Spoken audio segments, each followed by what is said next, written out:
Hi guys, ഞാനിന്ന് ഈ വീഡിയോയിൽ പറയാൻ പോകുന്നത് മലേഷ്യയിലെ ഒരു സ്റ്റുഡൻറ്റിന് ഒരു മാസം എത്ര എക്സ്പെൻസ് വരും എന്നുള്ളതാണ്. ഞാനിത് പറയുന്നത് എൻ്റെ ഒരു പേഴ്സണൽ എക്സ്പീരിയൻസ് വെച്ചിട്ടാണ് കേട്ടോ.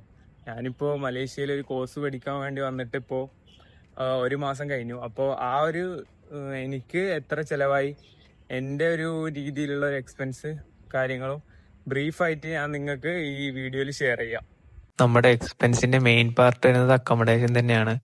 ഞാനൊരു ഫുൾ ഫർണിഷ്ഡ് അപ്പാർട്ട്മെന്റ് ആണ് എടുത്തിരിക്കുന്നത്. അപ്പോൾ എനിക്ക് എൻ്റെ അപ്പാർട്ട്മെന്റിന് 375 മലേഷ്യൻ റിങ്കറ്റാണ് റെന്റ് വരുന്നത് മാസം. ഇന്ത്യൻ റുപ്പിയിൽ കാൽക്കുലേറ്റ് ചെയ്യുമ്പോൾ അതൊരു 9500 അങ്ങനെ ആ ഒരു രീതിയിൽ വരും.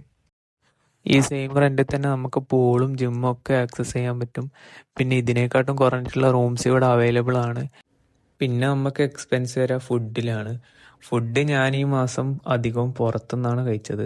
അതുകൊണ്ട് എനിക്ക് ഈ മാസം ഒരു 300 റിങ്കറ്റിൻ്റെ അടുത്ത് അത്ര ചിലവായിട്ടുണ്ട്. ഞാൻ ഈ മാസം ലാസ്റ്റൊക്കെ ആയപ്പോഴാണ് കുക്ക് ചെയ്യാൻ സ്റ്റാർട്ട് ചെയ്തത്. നിങ്ങൾ കുക്ക് ചെയ്യുകയാണെങ്കിൽ നിങ്ങൾക്ക് നല്ല രീതിക്ക് പൈസ സേവ് ചെയ്യാൻ പറ്റും. പിന്നെ നമുക്ക് എക്സ്പെൻസ് വരുന്നത് ട്രാവലിങ്ങിലാണ്. ട്രാവൽ ഞാൻ ഈ മാസം വളരെ കുറവായിരുന്നു. ഞാൻ അത്യാവശ്യം പോകേണ്ട സ്ഥലത്ത് മാത്രമേ പോയിട്ടുള്ളൂ. അതുകൊണ്ട് എനിക്ക് ഈ മാസം ഒരു 20 റിങ്കറ്റ് മാത്രമേ ചിലവായിട്ടുള്ളൂ. പിന്നെ എനിക്ക് 1 മന്ത് റീചാർജ് ചെയ്യാൻ 25 റിങ്കറ്റ് ചിലവായിട്ടുണ്ട്. അപ്പോൾ മൊത്തത്തിൽ ഈ മാസം എനിക്കൊരു 750 മലേഷ്യൻ റിങ്കറ്റാണ് ചിലവായിരിക്കുന്നത്. ആ നാട്ടിലേക്ക് കാൽക്കുലേറ്റ് ചെയ്ത് നോക്കുമ്പോൾ ഒരു 18,000 അടുത്ത് വരും.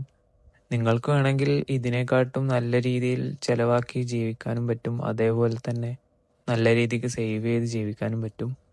അതൊക്കെ ഓരോരുത്തരുടെ സ്പെൻഡിങ് പോലെ ഇരിക്കും കേട്ടോ.